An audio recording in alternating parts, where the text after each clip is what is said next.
25 जुलाई 2026। दिल्ली का जंतर मंतर छात्रों के नारों से गूंज रहा था। किसी को अंदाजा नहीं था कि अगले कुछ घंटों में भारतीय राजनीति में एक बहुत बड़ा भूचाल आने वाला है। मोदी सरकार के 12 साल के इतिहास में जो कभी नहीं हुआ वो उस दिन हो गया। केंद्रीय शिक्षा मंत्री धर्मेंद्र प्रधान ने प्रधानमंत्री नरेंद्र मोदी को अपना इस्तीफा सौंप दिया। लेकिन रुकिए, कहानी सिर्फ धर्मेंद्र प्रधान पर खत्म नहीं होती। पिछले सिर्फ 3 दिनों के अंदर एक के बाद एक मोदी सरकार के 3 बड़े मंत्रियों ने इस्तीफे दे दिए हैं।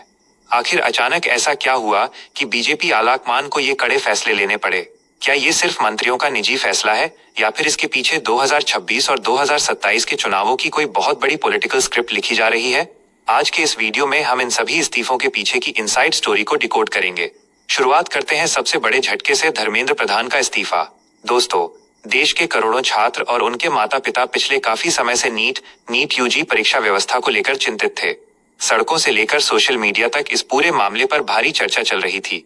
दिल्ली में कई छात्र संगठनों ने सरकार के सामने अपनी मांगे रखी थीं। 25 जुलाई को यह प्रशासनिक दबाव इतना बढ़ गया कि धर्मेंद्र प्रधान ने आखिरकार अपने पद से हटना ही बेहतर समझा। राजनीतिक पंडितों का मानना है कि मोदी सरकार के 12 वर्षों के कार्यकाल में ये पहला ऐसा मौका है जहां कैबिनेट स्तर के किसी मंत्री ने सीधे तौर पर किसी प्रशासनिक या नीतिगत व्यवस्था की जिम्मेदारी लेते हुए इस्तीफा दिया है। सरकार इस इस्तीफे के जरिए युवाओं और छात्रों को यह कड़ा संदेश देना चाहती है कि वह युवाओं के भविष्य और परीक्षा व्यवस्था की शुचिता को लेकर पूरी तरह गंभीर है। अब बात करते हैं उस इस्तीफे की जो धर्मेंद्र प्रधान के ठीक एक दिन पहले यानी 24 जुलाई 2026 को हुआ। वो नाम है रेल राज्य मंत्री रवनीत सिंह बिट्टू का। बिट्टू का इस्तीफा कई लोगों के लिए हैरान करने वाला था, लेकिन अगर आप राजनीति की गहरी समझ रखते हैं तो आपको इसके पीछे की क्रोनोलॉजी समझ आ जाएगी। दरअसल रवनीत सिंह बिट्टू का राज्यसभा कार्यकाल समाप्त हो रहा था।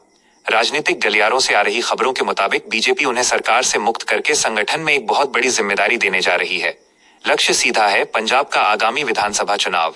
बीजेपी पंजाब में अपनी जमीन मजबूत करने के लिए बिट्टू को पूरी तरह से चुनावी मैदान और सांगठनिक कार्य में उतारना चाहती है। इसी कड़ी में तीसरा नाम है जॉर्ज कुरियन का, जिन्होंने 23 जून 2026 को मत्स्य पालन और डेयरी राज्य मंत्री के पद से इस्तीफा दिया था।